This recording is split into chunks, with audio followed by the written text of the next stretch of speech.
राष्ट्र रक्षा के संकल्प की खबर के साथ अपनी सीमाओं और संप्रभुता की सुरक्षा के लिए भारत अपनी रक्षा तैयारियों को मजबूत करने में लगातार जुटा रहता है।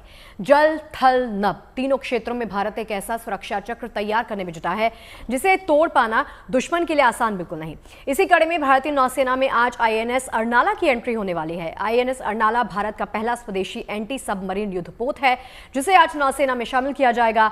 विशाखापट्टनम में CDS अनिल चौहान और सेना के दूसरे बड़े अधिकारियों की मौजूदगी में इस युद्धपोत को कमीशन किया जाएगा।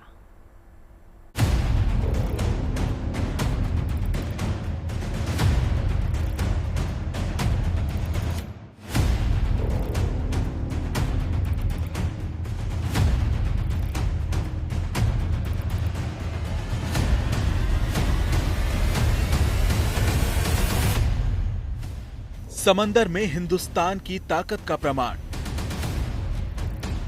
लहरों का ताकतवर योद्धा INS अर्नाला।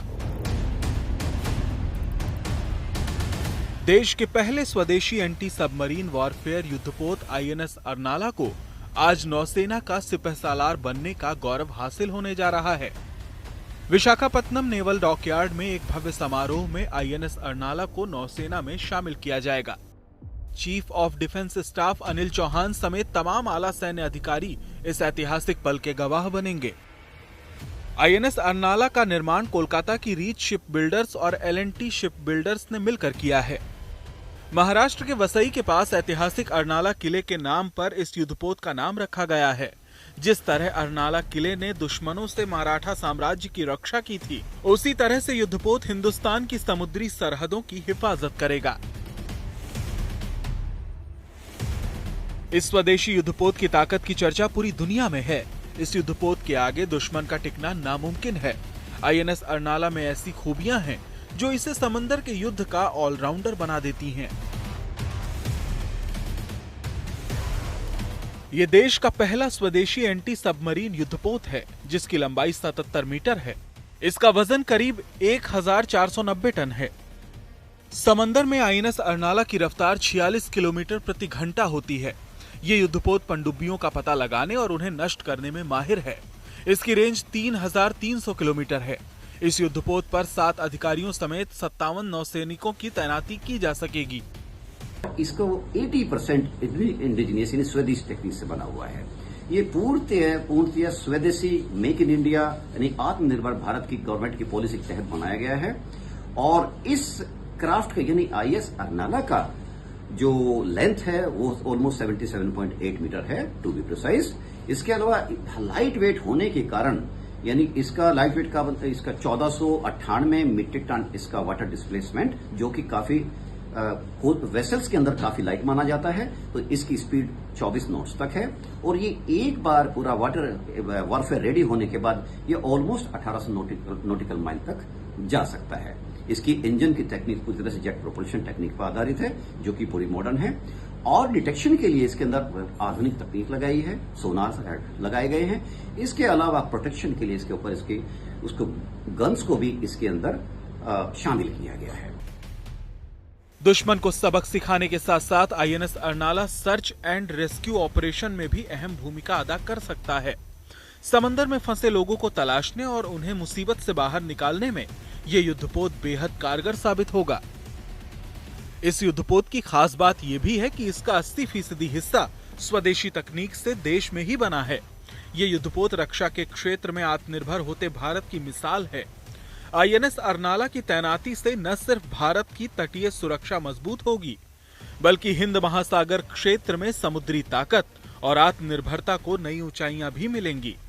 INS अर्नाला की मदद से भारतीय नौसेना हिंद के समंदर में सुरक्षा का ऐसा चक्रव्यूह रचेगी जिसे तोड़ने की कोई दुश्मन सोच भी नहीं सकेगा।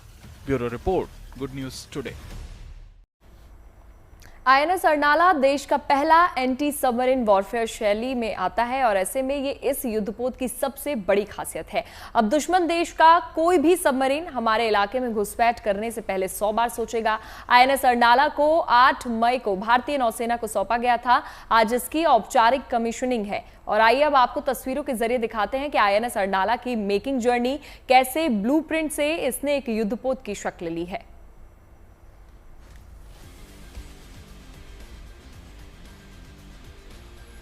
तो ISS अर्नाला की रेंज तकरीबन 3,300 किलोमीटर तक है और ब्लू नौसेना में शामिल होगा अब INS अर्नाला। ये एक महत्वपूर्ण भूमिका निभाएगा और यही युद्धपोत की सबसे बड़ी खासियत भी है कि INS अर्नाला देश का पहला एंटी सबमरीन वॉरफेयर शैली वाटरक्राफ्ट है और अब दुश्मन देश का कोई भी सबमरीन हमारे इलाके में घुसपैठ करने से पहले इसको लेकर 100 बार सोचेगा। INS अर्नाला को 8 मई को भारतीय नौसेना को सौंपा गया था और आज इसकी औपचारिक कमीशनिंग है। और ये आप देख सकते हैं तस्वीर INS अर्नाला की मेकिंग जर्नी, कैसे ब्लूप्रिंट से इसने एक युद्धपोत की शक्ल भी ली।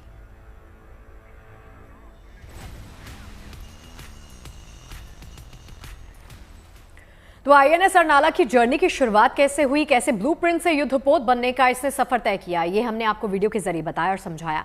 आइए एक्सपर्ट से अब जान लेते हैं कि INS अर्नाला की जरूरत भारत को क्यों और कैसे पड़ी। हुआ क्या कि पास्ट में जब हमारी नेशनल सिक्योरिटी पे विचार मंथन और ब्रेनस्टॉर्मिंग चल रही थी, ये महसूस किया गया कि हमारी इंडियन नेवी के पास कुछ ऐसे एरियाज हैं जिनको एड्रेस करना बहुत जरूरी है। इनमें जैसे कोस्टल डिफेंस अपनी कैसे बढ़ाई जाए, अंडर वाटर वारफेयर में हम अपनी कैपेसिटी को कैसे बिल्डअप करें। इसके अलावा एंटी सबमरीन ऑप्स के लिए जैसे सबमरीन को डिटेक्शन, शैलो वाटर में रेकी करना, सर्च करना और अगर पीस टाइम है तो कैसे रेस्क्यू किया जाए और एक बार एंटी सबमरीन जो सबमरीन डिटेक्ट हो गए उनको हम कैसे ट्रैक किया जाए। इन सब चीजों के अलावा माइन लिंक्स अंडर वाटर करके एनिमी के वेसल्स को कैसे हम डेटर करें और इसके अलावा लो इंटेंसिटी कम्बैट मिशंस को कैसे अंजाम दिया जाए। इन सब चीजों पर मंथन होने के बाद भारत सरकार ने महसूस किया कि हम एक प्रोजेक्ट को लॉन्च करें जिसके तहत ऐसे क्राफ्ट बनाए जाए जो शैलो वाटर में काम करें और इन सब हमारी नेवी की रिक्वायरमेंट को पूरा करें। यही देखते हुए भारत सरकार ने एक प्रोजेक्ट लॉन्च किया जिस प्रोजेक्ट को नाम दिया उन्होंने ASFWC यानी एंटी सबमरीन और शैलो वाटर क्राफ्ट, जो कि एंटी सबमरीन एक्टिविटी में और एंटी सबमरीन वॉरफेयर में काफी कारगर सिद्ध होंगे। इसी सीरीज में देश का पहला anti submarine shallow water craft भारतीय नौसेना को दे दिया गया है। देखिए, भारत 3 तरफ से समंदर से घिरा है, तो जाहिर सी बात है कि ऐसे में भारत के लिए चुनौतियां भी काफी बड़ी हैं। इसीलिए भारतीय नौसेना अपनी ताकत को बढ़ाने में लगातार जुटी है। इसी साल की शुरुआत में भारतीय नौसेना ने अपने जंगी बेड़े में डिस्ट्रॉयर, स्टेल्थ फ्रिगेट और सबमरीन को शामिल किया था। प्रधानमंत्री मोदी ने इस मौके पर कहा था कि इन तीनों अल्ट्रा मॉडर्न वॉरशिप से नेवी की ताकत और बढ़ने वाली है। बिल्कुल, और 15 जनवरी को भारतीय नौसेना ने एक डिस्ट्रॉयर INS सूरत, एक स्टील्थ फ्रिगेट INS नीलगिरी और एक सबमरीन INS वागशीर को नौसेना में कमीशन किया था। INS सूरत भारतीय नौसेना का एक गाइडेड मिसाइल विध्वंसक है जिसे प्रोजेक्ट 15B के तहत बनाया गया है और ये विशाखापट्टनम श्रेणी का चौथा और अंतिम जहाज है। INS नीलगिरी भारतीय नौसेना का एक प्रमुख युद्धपोत है जो प्रोजेक्ट 17A के तहत बनाया गया है। उन्नत हथियारों और सेंसर से लैस INS नीलगिरी एक स्टील्थ फ्रिगेट है जिससे कि ये दुश्मन के रडार की पकड़ में आसानी से नहीं आता है। देखिए, इसके अलावा 15 जनवरी को ही INS वागशीर नाम के पनडुब्बी को भी नौसेना में शामिल किया गया। INS वागशीर पानी के नीचे या सतह पर टॉर्पीडो के साथ साथ एंटी शिप मिसाइलों के साथ दुश्मन पर हमला करने में काफी हद तक सक्षम होता है। तो तस्वीरों के माध्यम से आपको दिखा रहे हैं INS नीलगिरी, INS वागशीर की आखिर खासियत क्या है, किस तरह से दुश्मन के परखच्चे ही उड़ा सकता है। और उन्नत हथियारों और सेंसर से लैस INS नीलगिरी एक स्टेल्थ फ्रिगेट है जिससे कि दुश्मन के रडार की पकड़ में आसानी से बिल्कुल नहीं आता। इसके अलावा 15 जनवरी को ही INS वागशीर नाम की पनडुब्बी को भी नौसेना के बेड़े में शामिल किया गया जिससे इसकी ताकत और बढ़ गई है। INS वागशीर पानी के नीचे और सतह पर भी काम करता है, यानी सतह पर टॉर्पीडो के साथ साथ एंटी शिप मिसाइलों के साथ दुश्मन पर हमला भी ये कर सकता है।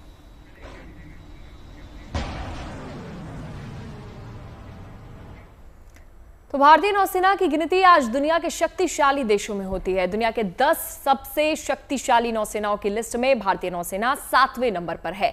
भारत की नौसेना एशिया की सबसे बड़ी नौसैनिक शक्तियों में से एक है। भारतीय नौसेना के पास 140 से अधिक युद्धपोत हैं और 300 से ज्यादा विमान है। तो आइए अब आपको बताते हैं कि भारतीय नौसेना की ताकत कितनी बड़ी है, इसके बेड़े में कौन कौन से शक्तिशाली योद्धा हैं।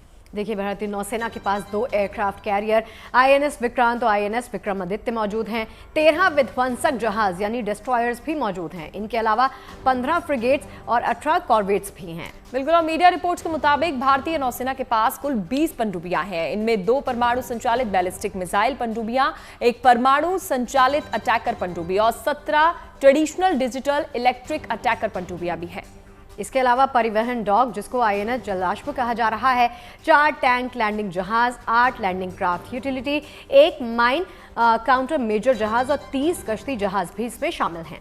भारतीय नौसेना का लक्ष्य 2035 तक 175 जहाजों की नौसेना बनाना है, जिसमें 50 जहाज फिलहाल बनाए जा रहे हैं।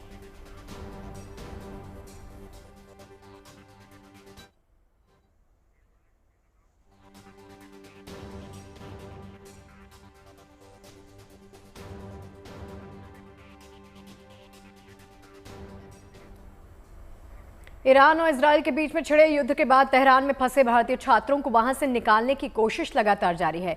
110 भारतीय छात्रों को पहले तो ईरान से आर्मेनिया लाया गया। आर्मेनिया से पहले छात्रों को एरोप्लेन से दिल्ली लाना था, लेकिन अब इस यात्रा में थोड़ा सा बदलाव है। आर्मेनिया से छात्र दोहा भेजे गए और अब दोहा से छात्रों को हवाई जहाज से भारत लाया जाएगा। आर्मेनिया पहुंचे छात्रों के परिवारों को अब कुछ राहत मिली है, जो अपने बच्चों की भारत में सुरक्षित वापसी का इंतजार कर रहे हैं। इस बीच विदेश मंत्रालय ने तेहरान में अन्य भारतीयों को जिनके पास परिवहन की साधन है, शहर से बाहर जाने की सलाह दी है। विदेश मंत्रालय की रिपोर्ट के मुताबिक ईरान में 10,765 भारतीय रहते हैं। वहां के हालात क्या हैं, ये बता रहे हैं वहां मौजूद छात्र। सुनिए। स्टूडेंट्स की बात करेंगे तो यहाँ ऑलमोस्ट 120 से 150 इंडियन स्टूडेंट्स हमारी यूनिवर्सिटी में पढ़ते हैं। And people from university side, it's clear those who want to go back to their countries, they can. We were advised to pack up our all luggage to keep it safe. और हमें ये कहा गया था कि आप अपना bag ready रखें। Now following that notice, we got another notice कि अब हमारा जो relocation है that has been stopped because जो यज़ है it is very near to Bandar Abbas port, जो Bandar Abbas port since day one under attack है। That was one route of evacuation. Now Kirman shares a border with Afghanistan. तो अब हमें ये बोला गया है कि if we will be evacuated in day or two, it will be directly from the Kirman, which automatically means अगर हमें evacuate किया भी जाएगा तो वो via अफगानिस्तान होगा। आप देख सकते हैं जहाँ पे मैं हूँ वो एक बहुत इम्पोर्टेंट जगह है ईरान और ईरान के लोगों के लिए। अभी आप देख सकते हैं खाली पड़ी हुई है, क्योंकि जो ये वॉर लाइक सिचुएशन है, यू डोंट नो कि आप पे कभी भी कुछ भी हो सकता है, द फीलिंग ऑफ अनसर्टेनिटी। और इस वजह से ही हम भी अंदर ही बैठे हुए हैं। हमें एडवाइजरी मिली है कि आप लोग भी अंदर बैठे, और हम भी अंदर ही प्रेफर कर रहे हैं। बस अगर हमें कुछ एसेंशियल चीज़ें या कुछ ऐसी कोई ज़रूरत हो, उस चीज़ के लिए हम सब बाहर जा रहे हैं। हमारी फैमिली जो इंडिया में है सब वो बहुत परेशान है, कंटिन्यूसली हमें कॉल कर रही है, कंटिन्यूसली हमसे बात करने की कोशिश कर रही है, जो कि अभी भी अब पॉसिबल भी नहीं हो पा रहा है, क्योंकि यहाँ की जो इंटरनेट सर्विसेज है या फ़ोन की जो मोबाइल सीधे मोबाइल कनेक्टिविटी है वो भी ऑलमोस्ट सस्पेंडेड है। वो भी इस वजह से बहुत ज़्यादा मैं कहूँगा कि इस अफेक्ट हो चुकी है। ईरान का बॉर्डर 7 देशों के साथ लगता है। ये देश Pakistan, Afghanistan, Turkmenistan, Azerbaijan, Armenia, तुर्की और इराक शामिल हैं। इसके अलावा समुद्री सीमा ओमान के साथ है। लेकिन छात्रों की सुरक्षा के लिए आर्मेनिया के रास्ते वापस लाने का फैसला किया गया। हालांकि अब इस रूट में थोड़ा सा बदलाव किया गया है। चलिए आपको रूट मैप के जरिए समझाते हैं और बताते हैं कि ईरान में फंसे भारतीय छात्रों की घर वापसी का रास्ता आखिर क्या होगा। बच्चों को पहले सड़क मार्ग से तेहरान से आर्मेनिया लाया गया है। आर्मेनिया के येरेवन से इनको हवाई मार्ग से दोहा ले जाया जाएगा। दोहा से छात्र दिल्ली के लिए उड़ान भरने वाले हैं और माना जा रहा है कि छात्र कल सकुशल दिल्ली पहुंच जाएंगे। वहां से इन छात्रों को इनके घर भेजा जाएगा। इस जत्थे में 90 के करीब छात्र अकेले जम्मू कश्मीर के हैं और बाकी छात्र दूसरे राज्यों के हैं। अब सवाल यह है कि ईरान से सीधे छात्रों को भारत क्यों नहीं लाया जा रहा है? आखिर क्या परेशानियां हैं जिसकी वजह से ईरान में रह रहे भारतीयों को सीधे ईरान से वापसी मुमकिन नहीं हो पा रही है? दरअसल इस वक्त ईरान और इजराइल के बीच हालात काफी ज्यादा तनावपूर्ण है। कई शहरों में हमले हो चुके हैं और सुरक्षा का खतरा भी बना हुआ है। ऐसे में भारतीय छात्रों को सीधे ईरान से एयरलिफ्ट करना फिलहाल संभव नहीं है। आइए अब आपको इसके पीछे की वजह बताते हैं। ईरान के ज्यादातर इंटरनेशनल एयरपोर्ट इस समय नागरिक उड़ानों के लिए बंद है। युद्ध जैसे हालात की वजह से वहां से फ्लाइट उड़ाना काफी ज्यादा मुश्किल है, क्योंकि सुरक्षित नहीं है। ईरान के कई इलाकों में इजरायली हमले हो चुके हैं, ऐसे में फ्लाइट्स पर भी हमले का खतरा बना रहता है। सीधे ईरान से भारतीय एयरलाइंस को भेजना काफी जोखिम भरा है। इसके लिए ईरान की इजाजत के साथ साथ मजबूत सुरक्षा इंतजाम भी चाहिए होंगे, जो युद्ध की स्थिति में संभव नहीं है। और इसी के साथ एक बॉर्डर सुरक्षित माना जा रहा है। ऐसे में आर्मेनिया में हालात स्थिर हैं और वहां से फ्लाइट्स भी आसानी से उड़ाई जा सकती हैं। चलिए अब आपको एक इंटरेस्टिंग खबर सुनाते हैं। खबर यह है कि आपने कभी सोचा है कि पेंटागन के पास पिज्जा ऑर्डर में उछाल किसी वैश्विक संकट का संकेत देता है। अब गौर करने वाली बात यह है कि जब इजराइल अपने ऑपरेशन लाइन के तहत ईरान पर हवाई हमले करने की तैयारी कर रहा था, तब 12 और 13 जून की रात को हजारों मील दूर वर्जीनिया के अर्लिंगटन में पिज्जा आउटलेट पर बहुत हलचल थी। अब आप पूछेंगे कि इसका क्या संबंध है, तो आपको बता दें कि फास्ट फूड चेन पेंटागन अमेरिकी सैन्य मुख्यालय के पास स्थित है। मीडिया रिपोर्ट्स के मुताबिक पेंटागन और अमेरिकी रक्षा विभाग के पास पिज्जा ऑर्डर में उछाल ने अतीत में कई मौकों पर वैश्विक संकटों की सटीक भविष्यवाणी की है। पेंटागन पिज्जा इंडेक्स नामक एक एक्स अकाउंट अब नियमित आधार पर गतिविधि को रिकॉर्ड और रिपोर्ट करता है, जो अक्सर अंतर्राष्ट्रीय राजनीति में क्या चल रहा है इसका संकेत देता है। तो तस्वीरें आपको दिखा रहे हैं। देखिए किस तरह से ग्राफ के जरिए आपको समझाया जा रहा है कि किस तरह से इस पिज्जा ऑर्डर में उछाल दर्ज किया गया। अब किसी वैश्विक संकट का ये संकेत तो देता है, लेकिन इंटरेस्टिंग देखने वाली बात यह है कि इजराइल अपने ही ऑपरेशन लाइन के तहत ईरान पर जब हवाई हमले करने की तैयारी में जुटा हुआ था, तब 12 और 13 जून की रात ऐसी थी जब हजारों मील दूर वर्जीनिया के अर्लिंगटन में पिज्जा आउटलेट पर बहुत ज्यादा हलचल देखी गई।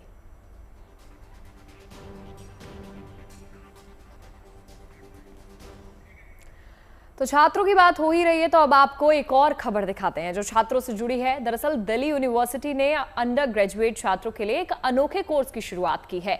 दिल्ली यूनिवर्सिटी ने छात्रों को प्यार और ब्रेकअप का पाठ सिखाने के लिए एक अनोखा और ट्रेंडिंग इलेक्टिव कोर्स शुरू किया है। इस कोर्स का नाम है नेगोशिएटिंग इंटीमेट रिलेशनशिप। इसे 2023 में वेबसाइट पर लिस्ट किया गया था, जो कि अब 2025 से 26 सेशन से लागू हो गया है। इस कोर्स का मकसद नई पीढ़ी के छात्रों को रिलेशनशिप की जटिलताओं को समझाना और इमोशनली मजबूत बनाना है। दिल्ली यूनिवर्सिटी के डिपार्टमेंट ऑफ साइकोलॉजी के मुताबिक इस कोर्स में स्टूडेंट्स को रिलेशनशिप को संभालने, ब्रेकअप में क्या करें और रिलेशनशिप में रेड फ्लैग कैसे पहचाने, ऐसे विषयों को पढ़ाया जाएगा। कोर्स 4 क्रेडिट का है और जिसमें हर हफ्ते 3 लेक्चर और 1 ट्यूटोरियल होगा। ट्यूटोरियल में लव और ब्रेकअप से रिलेटेड मूवीज पर भी बात होगी। डेटिंग कल्चर से जुड़े टॉपिक्स पर डिस्कशन भी होगा। डिस्कशन के दौरान छात्र बिना किसी जजमेंट के अपने रिश्तों पर खुलकर बात कर सकेंगे। कई छात्र भी ये मानते हैं कि आज के दौर में रिलेशनशिप को संभालना काफी ज्यादा कठिन हो गया है। डेटिंग एप्स और सोशल मीडिया के जमाने में इस तरह के कोर्स से छात्रों को प्यार की जटिलताओं को समझने में मदद भी मिल सकती है। वहीं एक्सपर्ट का भी मानना है कि इस तरह के कोर्स छात्रों के लिए बहुत ही जरूरी है और ये प्रगतिशील कदम है। युवाओं को इमोशनल इंटेलिजेंस और मजबूत रिलेशनशिप पैटर्न के बारे में पढ़ाना उनके भविष्य के लिए काफी ज्यादा मददगार साबित होगा। तो दिल्ली यूनिवर्सिटी के इस नए कोर्स को लेकर हमने कुछ लोगों से बातचीत भी की है और उनकी राय भी जानी है, वो आपको थोड़ी देर में दिखाएंगे। और चलिए इसी पर देखिए, ये जब आप रिपोर्ट दिखा रही थी तो मन में मेरे सवाल आए। आई एम श्योर कि पढ़ते पढ़ते आपके जहन में भी बहुत सारे सवाल आए, क्योंकि हमारे वक्त नहीं होता था, लेकिन अभी ऐसे वक्त में इसकी जरूरत क्यों आन पड़ी है। इस पर बातचीत करने के लिए क्लिनिकल साइकोलॉजिस्ट डॉक्टर निशा खन्ना हमारे साथ जुड़ गई हैं। निशा जी, बहुत बहुत स्वागत है आपका गुड न्यूज टुडे पर। डॉक्टर निशा, आपसे ये समझना चाहूंगी क्या ज़रूरत आन पड़ी है इस मौके पर, ये जो कोर्स इंट्रोड्यूस किया गया है स्टूडेंट्स के लिए, अटैचमेंट, डिटैचमेंट, आजकल के स्ट्रेस को मैनेज करने के लिए, या फिर छात्रों को, स्टूडेंट्स को वैल्यूज सिखाने की कोशिश की जा रही है? क्योंकि आजकल जो भी, फॉर एग्जाम्पल मैंने अपनी फैमिली में देखा है कि बच्चे डील नहीं कर पाते हैं। अगर ऐसी कोई भी सिचुएशन आती है, उनको पहले तो समझ में नहीं आता कि किसके पास जाया जाए, किससे बात की जाए, तो एक तरह से ओपन अप होने की कोशिश भी है। क्या कहेंगी? देखिए, एक तो मैं ये बात कहूंगी कि डीयू का ये स्टेप काफी सराहनीय है कि उन्होंने कोर्स शुरू करने का सोचा है और वो उस कोर्स को लागू भी कर रहे हैं। बट आई थिंक सो ये कोर्स बेसिकली जो है वो इंटीमेट रिलेशनशिप के ऊपर है। तो मेरा ये मानना है कि intimate relationship is one aspect of emotions. There are numerous emotions और it may be, if the course name should be emotional intelligence, that would be much better. Thing, but I think so because emotions के बारे में बात कर रहे हैं, और जितनी भी हमारी प्रॉब्लम्स होती हैं, चाहे वो आप चाइल्डहुड ट्रॉमास को लेकर हो, इमोशनल निग्लेक्ट को लेकर हो, किसी तरह के अब्यूज को लेकर हो, वो सब चीजें हमारे इंटीमेट रिलेशनशिप में रिफ्लेक्ट करती हैं। और स्पेशली जब हम एडोलसेंस का टाइम होता है, टीनेजर्स का टाइम होता है, और उस वक्त ये अगर एजुकेशन बच्चों को दी जाए, बल्कि मेरा तो ये सजेशन है कि स्कूल लेवल पर दी जानी चाहिए, कि हम सब के रिलेशनशिप, हमारी लाइफ में अटैचमेंट्स का क्या रोल होता है, केयर गिवर्स का क्या रोल होता है, हमारी लाइफ में पार्टनर का क्या रोल होता है, और उस रोल के चलते हमारी इमोशंस कितनी जरूरी हैं, क्योंकि ये इमोशंस ही हमें ड्राइव करती हैं लाइफ में आगे बढ़ने के लिए, हमें अपनी स्ट्रेंथ्स को पहचानने के लिए, हमें अपनी लिमिटेशंस को पहचानने के लिए। और ऐसे कोर्स जो कि DU ने शुरू किया है, ये सराहनीय है, और स्पेशली आजकल की जनरेशन Z के लिए बहुत ज्यादा, और आगे आने वाली अल्फा बीटा जनरेशन के लिए और भी इंपॉर्टेंट रोल प्ले करेगा। क्योंकि अगर आप बहुत जल्दी ही टॉक्सिक साइंस को आइडेंटिफाई कर पाते हैं, तो आप अपने आप को राइट ट्रैक पर आसानी से ले आएंगे। कहीं ना कहीं जब इमोशंस की बात करेंगे, तो हमारा डेफिनेटली सेल्फ अवेयरनेस लेवल बढ़ेगा। आई डो नॉट नो इस कोर्स में इमोशनल रेगुलेशन की बात की गई है कि नहीं, वो मुझे नहीं पता। इमोशनल मैनेजमेंट की बात की गई है, वो मुझे नहीं पता है। वो बहुत इंपॉर्टेंट रोल प्ले करता है। अच्छा निशा जी, देखिए आज की जो जनरेशन है ना, काफ़ी ज़्यादा एंग्जाइटी, डिप्रेशन उनको देखना पड़ रहा है, तो ऐसे में ये जो कोर्स अब आ रहा है दिल्ली यूनिवर्सिटी की तरफ से, आपको क्या लगता है इमोशनली स्ट्रांग बनाने में कितना कारगर होगा? देखिए, मैं वही कह रही हूँ कि ये कोर्स बेसिकली इंटीमेट रिलेशनशिप को बात करता है। तो इंटीमेट रिलेशनशिप में हम लव की बात करेंगे, फ्रेंडशिप की बात करेंगे, लाइकिंग की बात करेंगे, डिसलाइकिंग्स की बात करेंगे। I do not know this will also talk about, क्योंकि सिर्फ आपके लाइफ में रिलेशनशिप सिर्फ पार्टनर के साथ रिलेशनशिप नहीं होता। आपके रिलेशनशिप आपके फैमिली मेंबर्स के साथ भी होते हैं, आपके रिलेशनशिप आपके वर्क प्लेस पर भी होते हैं, और वो सारी चीजें मेजर रोल प्ले करती हैं। और उसमें हमारी सेल्फ अवेयरनेस, इमोशनल रेगुलेशन जिसे हम सेल्फ मैनेजमेंट बोलते हैं, सोशल मैनेजमेंट और सोशल अवेयरनेस, वो सब चीजें भी मेजर रोल प्ले करती है। हमारा एम्पैथी लेवल क्या है, हमारे मोटिवेशनल फैक्टर्स क्या है, वो सारी चीजें अगर सिखाई जाए। और क्योंकि बेसिकली जब मैं आज 23 इयर्स होके काउंसलिंग कर रही हूँ, तो बहुत बार पेशेंट्स मुझे बोलते हैं, क्लाइंट्स बोलते हैं, काश ये चीजें हमें बचपन में सिखाई जाती। तो maybe choosing the right partner, we would be where about, choosing about हमें किसी बात पर स्टैंड लेना है, इवन पेरेंट्स के सामने।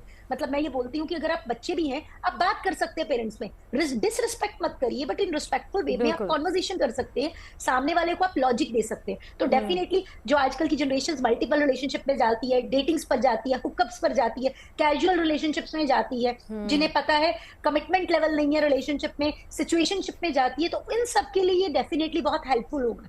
देखिए, अगर इंफॉर्मेशन हमें मिल जाए, अब हम उसे इम्प्लीमेंट कितना कर पाते हैं, देखिए नॉलेज बहुत सारे लोगों को होता है, पर वो अपनी लाइफ में कितने लोग उसे अपना पाते हैं, वो एक मेजर रोल प्ले करता है। मान लीजिए किसी को नींद नहीं आ रही है, वो डॉक्टर के पास जाता है, डॉक्टर उसे कुछ करने को बोलता है, हम लोग सब लाइफस्टाइल चेंजेस करने को बोलते हैं, कितने लोग इन चेंजेस को कर पाते हैं, और कितने लोग ये एक्सेप्ट कर पाते हैं कि मेरे को इमोशन से रिलेटेड कोई प्रॉब्लम है और उसे मुझे ठीक करना है। मेजरली आज की डेट में हम जब भी निग्लेक्ट की बात करते हैं, तो उसमें मेजरली रोड अब्यूज का आता है, physical abuse, sexual abuse, but emotional abuse के बारे में हम अधिकतर बात नहीं करते हैं। हम टॉक्सिक साइंस के बारे में बात नहीं करते हैं। हम सेल्फ सेक्रीफाइस को प्राउड फील करते हैं। हम बोलते हैं कि अगर कोई सेक्रीफाइस कर रहा है रिलेशनशिप में, तो ही हमें प्यार करता है। तो ये जो चीजें हैं हमारी टॉक्सिक साइंस एक रिलेशनशिप में, कि सेल्फ सेक्रीफाइसल जो है वो टॉक्सिक है हमारी हेल्थ के लिए, वो एक जानना बहुत जरूरी है। और वो मुझे लगता है कोर्स कहीं ना कहीं सिखा पाएगा कि अगर आप किसी के साथ रिलेशनशिप में हो और उसमें इंटीमेसी नहीं है, तो आपका वो रिलेशनशिप क्या कहलाता है, और क्या आप ऐसे रिलेशनशिप को लंबे समय तक रखना चाहेंगे। बिल्कुल डॉक्टर निशा, बिल्कुल बिल्कुल आपने ना बड़े अच्छे पॉइंट्स यहाँ पर उठाए हैं, लेकिन मेरा एक और सवाल है, वो ये कि अभी भी कुछ फैमिलीज में ना अगर इंटीमेसी या इंटीमेट रिलेशनशिप को ना स्टिग्मा की तरह देखा जाता है, एक हेजिटेशन होती है पेरेंट्स और चिल्ड्रन के बीच में इस चीज़ को बातचीत करने के लिए। पहले तो उसको दूर करने की बहुत ज़्यादा ज़रूरत है। अगर आप ओपन अप अपनी फैमिली, क्योंकि एक बुनियाद जहाँ से आपकी शुरू होती है, वहीं से अगर आप ओपन अप हो जाते हैं पेरेंट्स के साथ, तभी आप इनिशिएट कर पाएंगे बातचीत करना उनके साथ। सेकेंड, आप कई बार देखा गया है कि स्टूडेंट्स के साथ वो ऐसी चीज़ें जो होती हैं ना अपने रिलेशनशिप्स के बारे में, वो अपने फ्रेंड्स के साथ, अपने रिलेटिव्स के साथ या फैमिली जोन में जो भी लोग होते हैं उनके करीब, उनसे ज़्यादा बातचीत करना कंफर्टेबल फील करते हैं रादर देन देयर पेरेंट्स। सो इस पर आपकी क्या सलाह है? मैम ऐसा होता है कि मोस्टली जब बच्चे पेरेंट्स को ये चीज कम्युनिकेट करते हैं, पेरेंट्स ओपनली इस चीजों को एक्सेप्ट नहीं करते, एक्नॉलेज नहीं करते।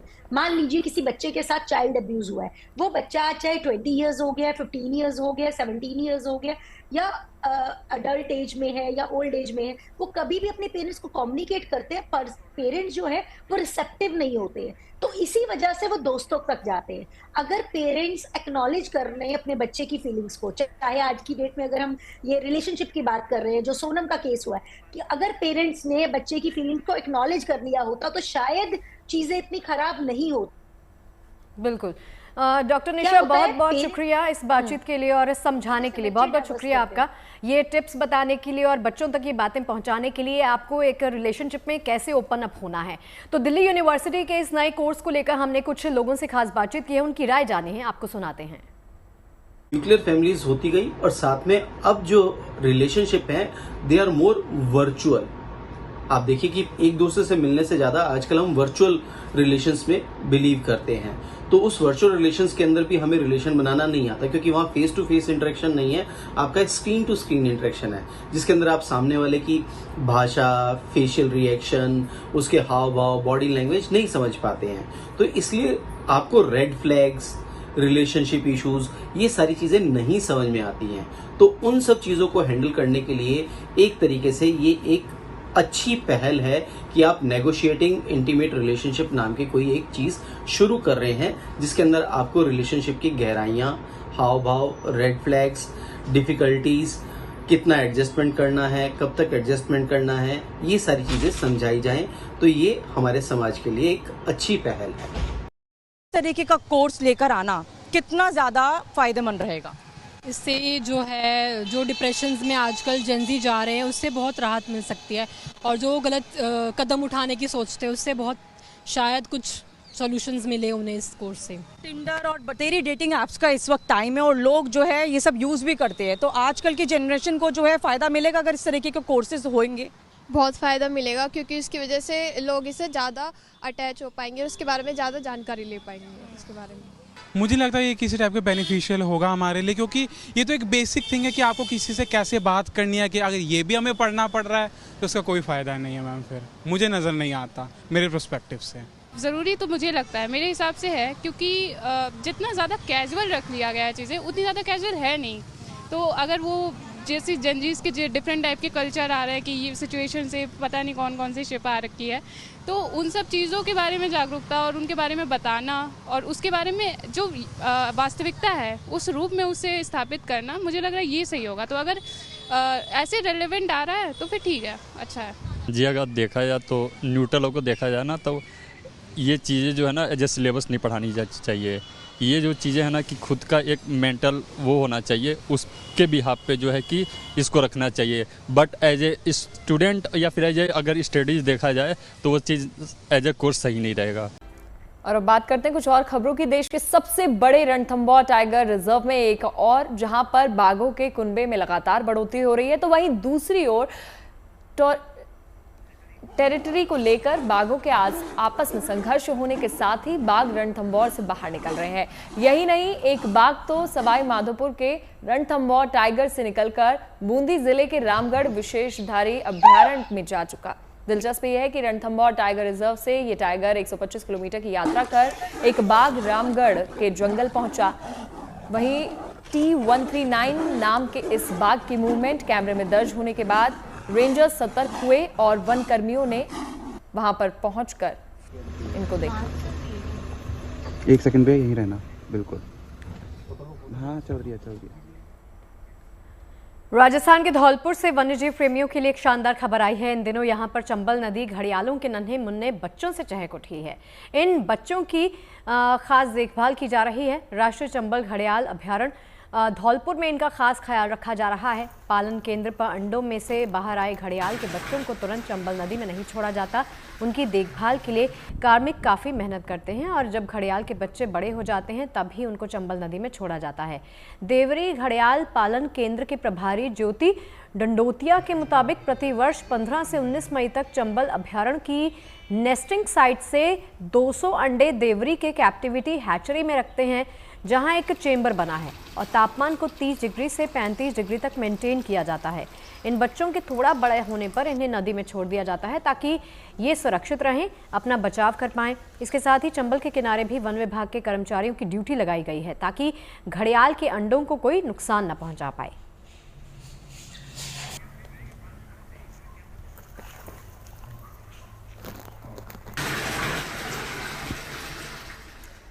और अब बात कर लेते हैं योगा डे की तैयारी की। जैसलमेर में भारत पाकिस्तान बॉर्डर पर जवानों ने सरहद पर योग कर सेहत और फिटनेस का संदेश दिया। इन तस्वीरों में देखिए जवानों के जोश की एक झलक।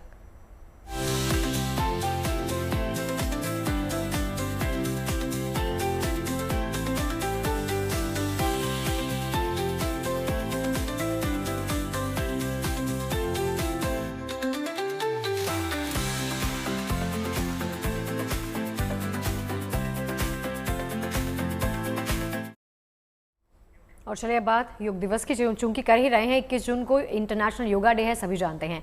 एक योग दिवस में महज 2 दिन बाकी हैं, लेकिन उससे पहले दुनिया भर में योग दिवस को लेकर तैयारियां शुरू कर दी गई हैं। बीएसएफ के जवान और अधिकारी जैसलमेर में भारत पाकिस्तान सीमा पर योगाभ्यास कर रहे हैं।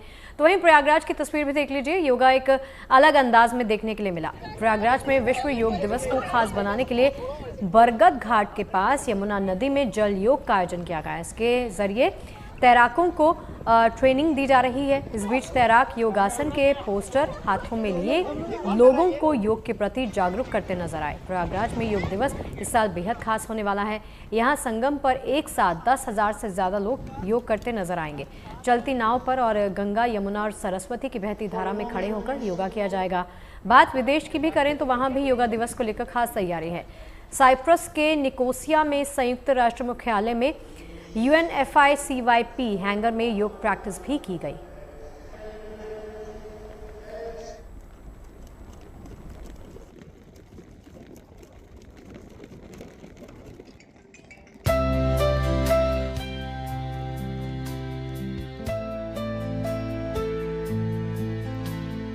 अपने माता पिता के चरणों को सम्मान करिए।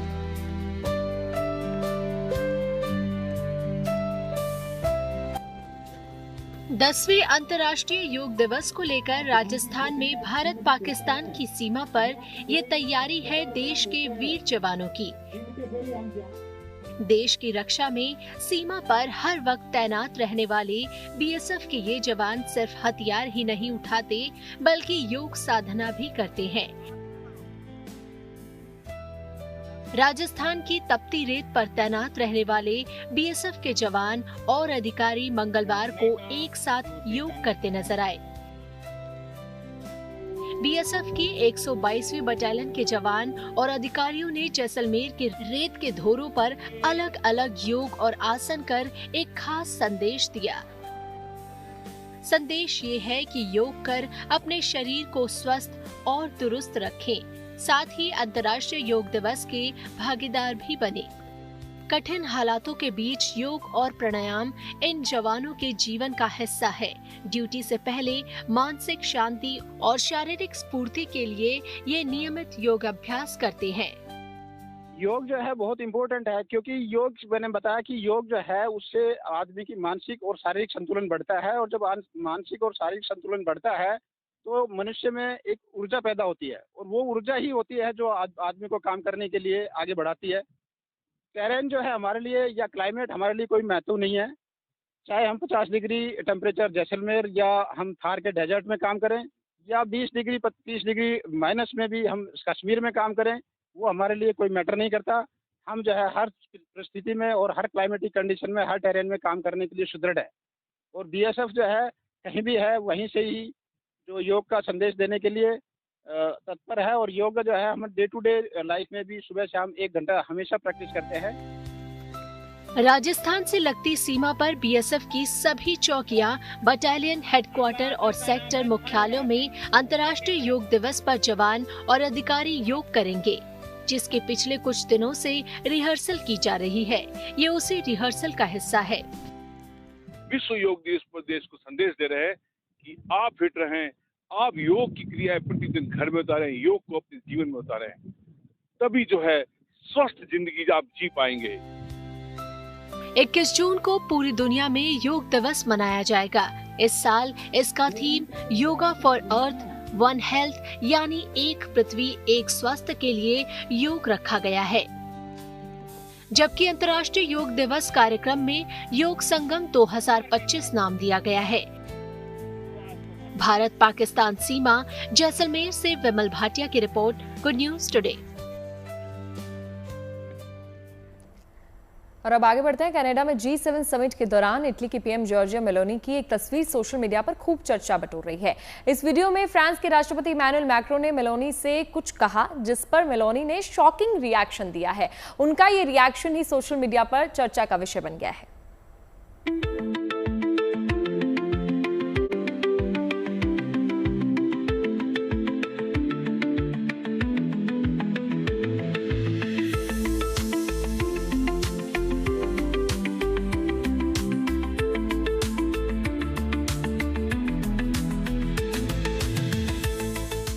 इन इशारों में कुछ तो गहरी बात छिपी है। हैरत भरी नजरों में कुछ तो गहरे जज्बात छिपे हैं। G7 देशों की बैठक के बीच यह तस्वीर चर्चा में है। फ्रांस के राष्ट्रपति इमैनुअल मैक्रो का झुककर बात करना और इटली के प्रधानमंत्री का यूं रिएक्ट करना।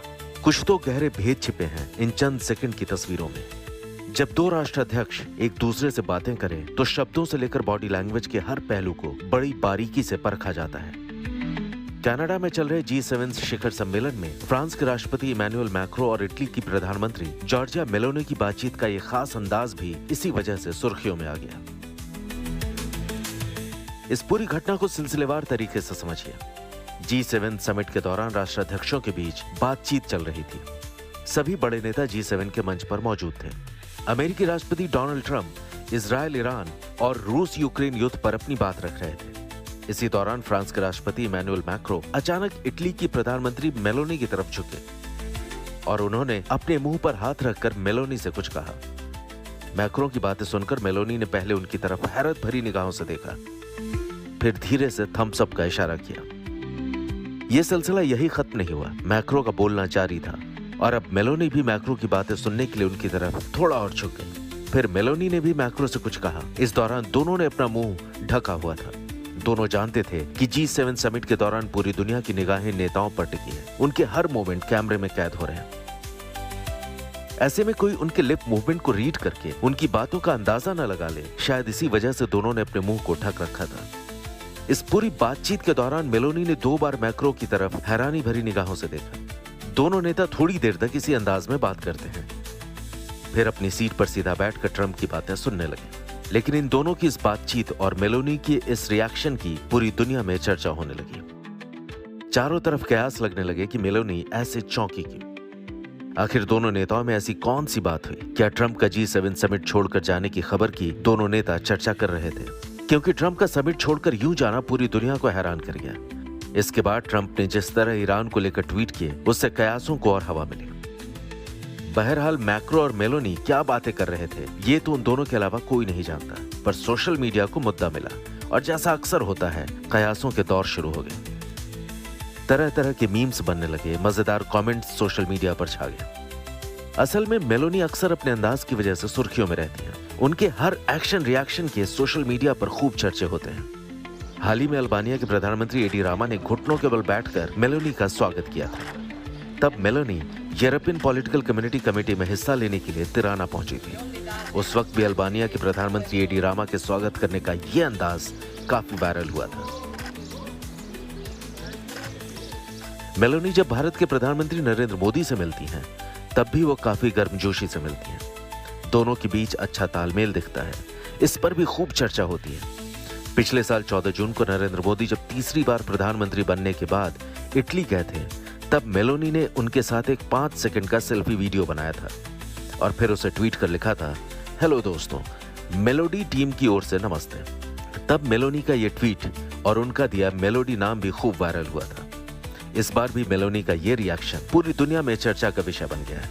हर कोई जानना चाहता है कि आखिर इस बातचीत के दौरान यूं चौंकने के पीछे राज क्या है। Bureau report, good news today. अब बात जयपुर के उस बहादुर दुकानदार की जिनकी हिम्मत के आगे बदमाशों ने भी घुटने टेक दिए और भाग खड़े हुए। दरअसल जयपुर के बजाज नगर इलाके के एक ज्वेलरी शॉप में 3 बदमाश लूट के इरादे से घुसे। वो मालिक प्रमोद श्रीमाल को बंधक बनाना चाहते थे, लेकिन श्रीमाल उनसे भिड़ गए और लुटेरों को वहां से भागना पड़ गया।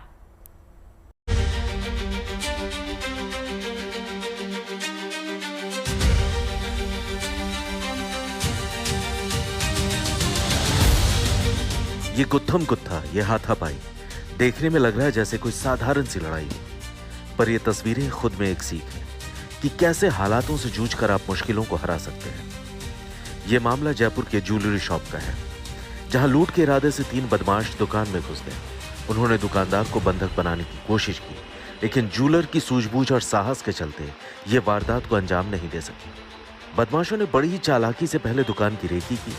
दोपहर में जब ज्वेलर दुकान में अकेले दिखे तो एक बदमाश ग्राहक बनकर दुकान में घुसा। उसने अपने लिए ईयररिंग्स मांगे। दुकानदार ने कहा कि उनके पास लड़कों वाले ईयररिंग्स नहीं है। तभी वहां उसके 2 और साथी आ गए। इस दौरान तीनों ने दुकानदार को बंधक बनाने की कोशिश की। एक लुटेरा दुकानदार को काउंटर की ओर धकेलने लगा, लेकिन दुकानदार ने हार नहीं मानी और वो अकेले उनसे भिड़ गए। दुकानदार की हिम्मत ने लुटेरों का हौसला पस्त कर दिया। उन्हें लगा कि शोर सुनकर भीड़ इकट्ठा हो जाएगी और वो पकड़े जाएंगे, इसलिए तीनों ने वहां से भागने की कोशिश की, पर दुकान के मालिक प्रमोद श्रीमाल ने उन्हें वहां से भाग पाने का मौका नहीं दिया।